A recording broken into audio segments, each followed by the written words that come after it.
Ladies and gentlemen, Craig Ferguson. Hi, everybody. Hi, everybody. Welcome to the show. Welcome to Los Angeles, California. Welcome to the Late Late Show. I am your host, TV's Craig Ferguson. There, I said it. And now, most nights I say it's a great day for America, and of course it is. It's just a very sad day for me. Tonight, I'm remembering my mother. Now, like I said, I don't like to break out into vulnerability like this. But I was talking to my sister earlier on, and I said to her, I was trying to discuss what I would do on the show tonight, and she said, "Well, look, there's a lot of people, you know, out there. We're approaching the holidays. A lot of people will have lost someone this year, and when you get towards the holidays, it's tough. You know, you kind of, it's on your mind, and so maybe if I do that, then, you know, if you've lost someone this year, then know that you're not on your own. I don't want to do a whole monologue about this. You don't have to know all the up and downs of my personal life. My job's to entertain you, but like I say, I've always tried to be honest about what I'm feeling.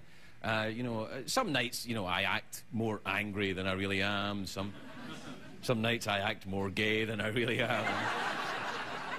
Other nights, maybe not as gay as I don't know. Look, right now, though, I'm feeling a lot of different things. I just got back from the funeral in Scotland, and it was the same church as my father's funeral 3 years ago. I haven't been in that church in the last 3 years, which, bit of scandal. But it's St Mungo's Church in Cumbernauld in Scotland, and I have nothing against churches. I have nothing really against St Mungo's Church, but if I don't see that place for a while, I'm okay. You know, I actually used to go to that church when I was a kid. I had to walk from my elementary school to St Mungo's every Christmas. They would make us go there for services. We walked a mile through the snow, hand in hand, toddlers. We didn't have school buses. It was Scotland in the 1970s. There's no school buses. There were no packed lunches, no dental plans. You know, it was like... We trudged through you know, we walked to St Mungo's, and we'd sit in this big, drafty old church, and I always thought, this is the worst part of Christmas. And when I was sitting in the church, and whenever we were in the church at Christmas time, we always had to sing this hymn. It was Jesus Loves Me. That we always had to sing this hymn every Christmas. Jesus loves me, this I know, for the Bible tells me so. And I really learned to hate that hymn a lot. So you can imagine my delight when I found out what song my mother wanted sung at her funeral. Well, we felt that, you know, it was the only song that everybody knew all the words. So many hymns. You know, it's like, Jesus, love, but everybody had sung this song when they were kids, and my mother wanted it sung at her funeral because she was a teacher. You know, she taught kids.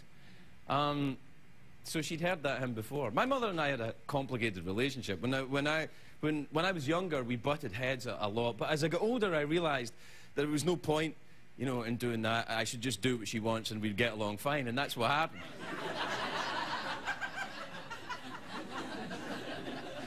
My mother was born on August the 3rd in 1933. She's a Leo, so she was very fierce. But she had to be. She grew up in a tough time in a tough environment, and she developed a thick skin. She got quite tough. She's quite a tough woman, my mother. She was also very beautiful.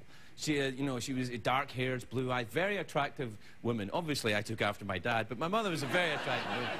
Now, by the time she was 33 years old, my mother had 4 kids, my brother and my 2 sisters and I, and as soon as my little sister, the youngest, went to school, my mother took college classes.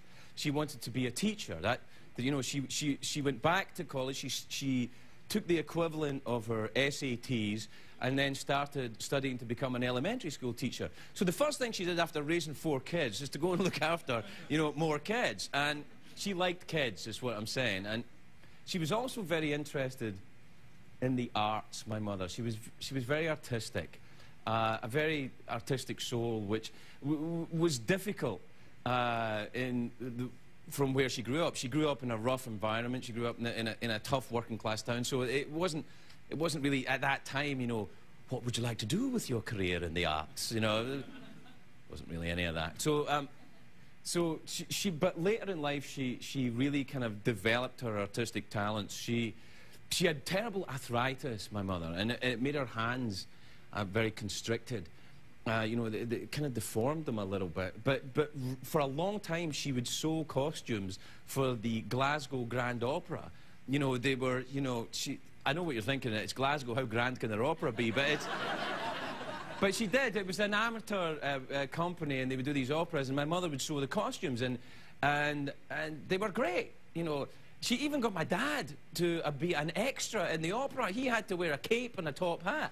And if you knew my father, you would know that is no small feat. You know, getting him to wear pants some days. You know.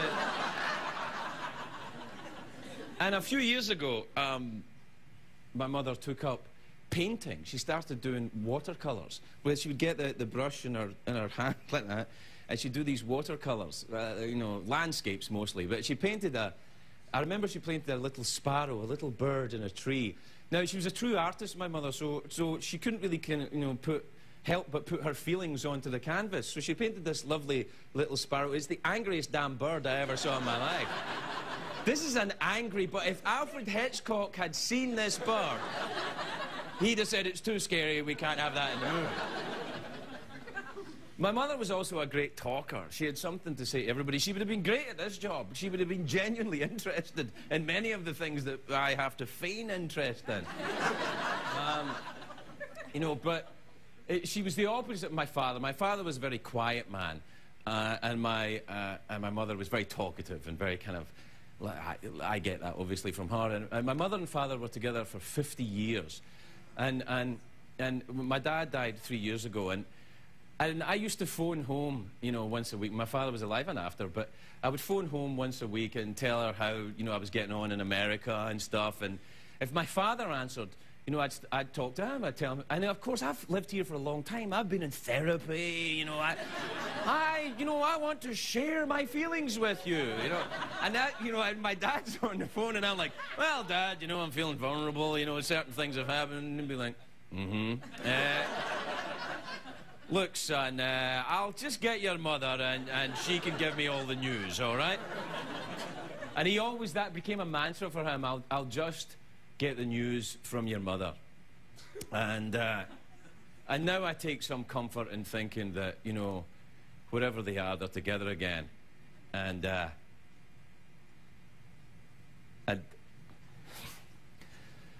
he's getting the news. We'll be right back, all right?